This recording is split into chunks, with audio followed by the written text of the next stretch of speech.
তোমারে ফারুক রাদিয়াল্লাহু তাআলা আনহু উনি যাইতেছিলেন রাস্তা দিয়া, দেখে এক যুবক কান্দে আর দোয়া করে, আল্লাহ রব্বানা জালামনা আনফুসানা ওয়া ইন লাম তাগফির লানা ওয়া তারহামনা লানাকুনান্না মিনাল খাসিরিন।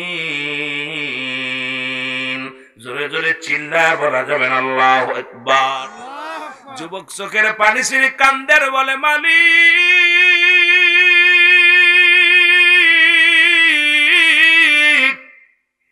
তুমি আমার মায়ের বিচার করো। আল্লাহ আমি যুবক তোমার কাছে দরখাস্ত করলাম, তুমি আমার মায়ের বিচার করো, আমার মায়ের তুমি ক্ষমা করো না রে আল্লাহ। আমার মার যেন কঠিন আযাবের মধ্যে ফেলে দেয়।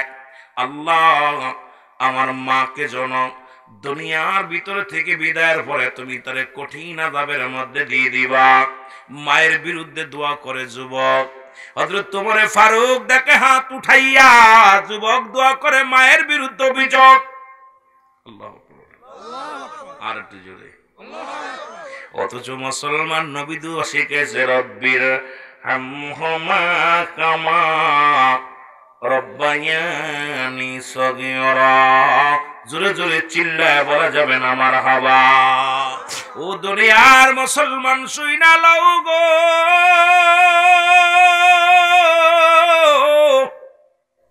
যুবক দোয়া করে হযরত ওমর ফারুক ডাকতে বলে, যুবক তুমি কার বিরুদ্ধে অভিযোগ করো? আমার নবী তো দোয়া শিখিয়েছে আব্বা মার জন্য। বাবা মাকে 14টা হক বাবা মার জন্য, 14টার মধ্যে 7টা হক হলো জিন্দা অবস্থায় থাকতে, ইন্তেকালের পরে হলো 7টা হক। মানুষ যখন মারা যায় সন্তানের প্রতি হক থাকে নাম্বার 1। নাম্বার 1 হলো তাদের জন্য মাগফিরাত কামনা করা, এই দুনিয়ার মধ্যে তাদের জন্য মুসলমান সব পৌঁছানো, তাদের জিয়ারত করা, কবরটা জিয়ারত করা। অথচ যুবক তুমি তোমার মায়ের বিরুদ্ধে অভিযোগ করো, এই দুনিয়ার মধ্যে তাদের মায়ের প্রতি শব্দ করো না। রাসূলের ঘোষণা তুমি করো কি যুবক? যুবক বলে, হুজুর আমিনুল মুমিনিন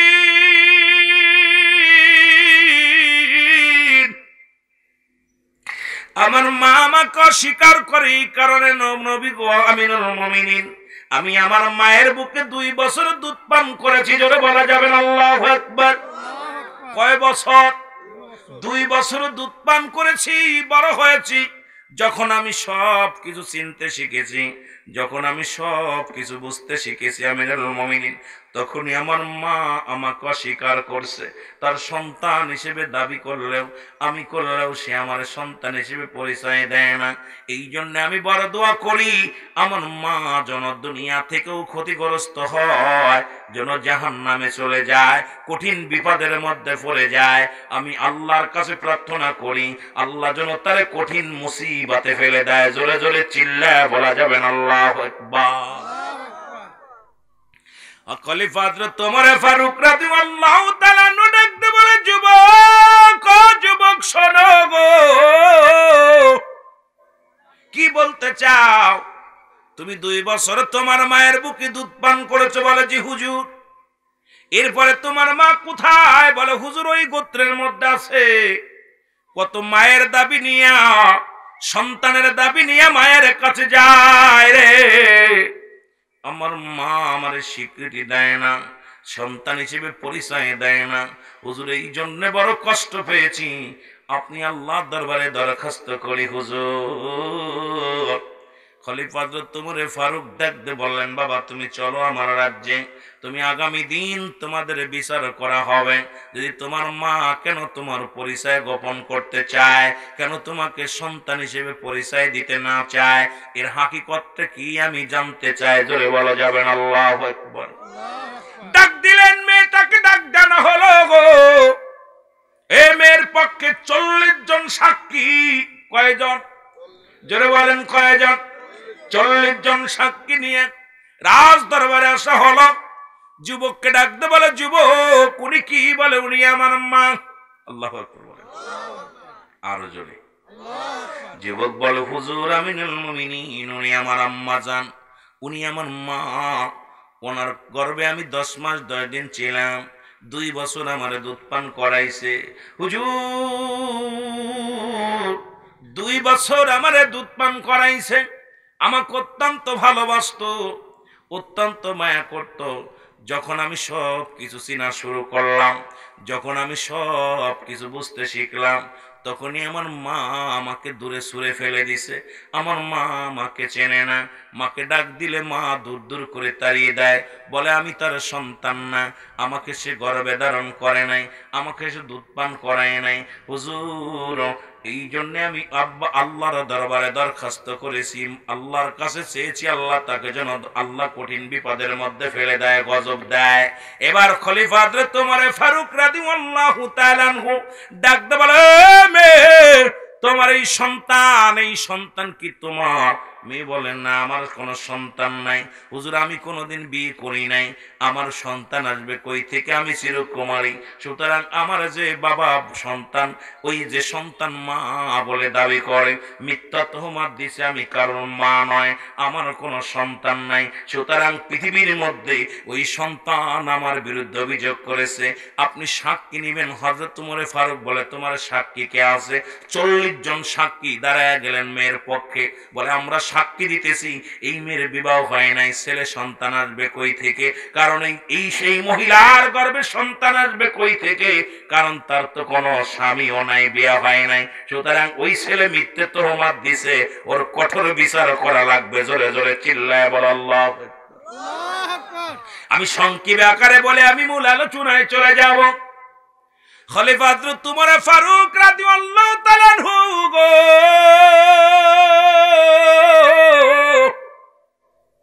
ডাকতে বলে, উজির ও পাহারাদার শোনো, জলদি করে যুবকের হাতে পায়ে বাঁধো, রশি দিয়ে বেঁধে তাকে কোথায় নিয়ে যাও? কয়েদখানায় নিয়ে যাও, কারণ আগামীকাল তার বিচার হবে। এই মিথ্যা তোহমাত দেওয়ার কারণে, এই মিথ্যা বলেছে, একটা মহিলার পরে মিথ্যে তোহমাত দিছে, কারণ রাসূল বলেছে, রাসূলের কথা শুনে নাও, আল্লাহর বিধান শুনে নাও, কারণ রাসূল আকরাম সাল্লাল্লাহু আলাইহি ওয়াসাল্লাম বলতেছিল, আয়েশা রে, আমি 2 শ্রেণী মানুষ আমি জাহান্নামে দেখাইছি গো।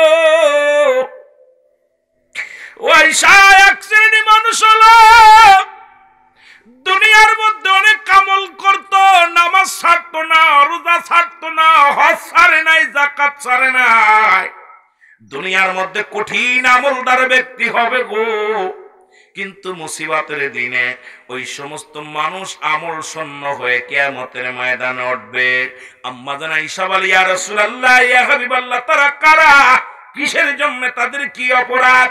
নবী বললেন, শোনো, এই দুনিয়ার মধ্যে মানুষ যারা ওই আমলদার ব্যক্তি, ওই নেককার বান্দা, না জানিয়া মানুষের নামে মিথ্যে তোহমাত দিছে, মিথ্যে অপবাদ দিছে, আর এই অপবাদের কারণে যদি মিথ্যে মতর কোন মানুষের বিরুদ্ধে যদি কোনো গীবাত করা হয়, সমালোচনা করা হয়, মিথ্যা তোহমাত দেওয়া হয়, এটা ওই ব্যক্তির ভিতরেই গুনাহগুণ যদি না থাকে, আল্লাহ রাব্বুল আলামিন ওই বান্দার থেকে সমস্ত আমল ছিনিয়ে নেবে, ওই বান্দার আমল শূন্য হয়ে যাবে, আর যার বিরুদ্ধে সমালোচনা করছে, গীবাত করছে, ওই ব্যক্তির আমল নামায় গুলো এই ব্যক্তির আমল নামা পৌঁছে যাবে। জোরে জোরে চিল্লায় বলেন সুবহানাল্লাহ। এখন আমার দেশের বড় ইমাম সাহেব, মৌলভী সাহেব, মুফতি সাহেব, মদিনা যাইতে পারলাম না, মদিনা দেখতে পারলাম না, বল মদিনা যাইতে পারলাম না, মদিনা দেখতে পারলাম না, আমি অসহায় তাই এত দূরে রই, বলো অসহায় তাই এত দূরে রই, দূর থেকে সালাম জানাই, শুধু দূর থেকে সালাম জানাই, মদিনা যাইতে পারলাম না, মদিনা দেখতে পারলাম না, মদিনা যাইতে পারলাম না, মদিনা। একটু সাউন্ড আপনি পারেন।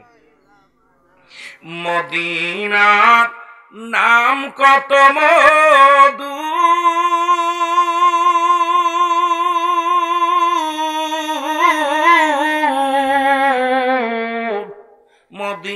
মদিনা আর যে কত দূর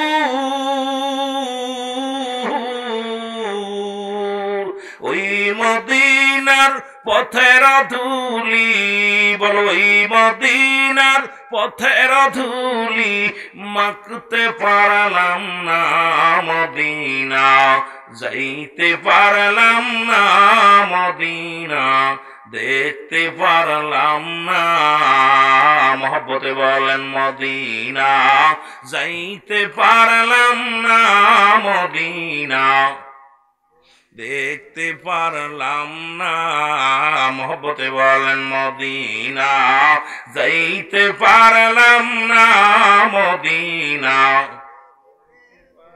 আমি অসহায়তায় এত দূরে রই বলো অসহায়তায় এত দূরে রই দূর থেকে সালাম জানাই বলো দূর থেকে সালাম জানাই মদিনা যাইতে পারলাম না মদিনা দেখতে পারলাম না মদিনা যাইতে পারলাম না মদিনা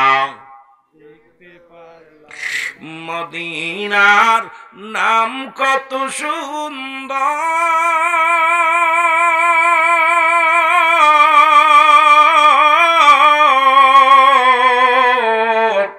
মদিনা কেরে সে অন্তর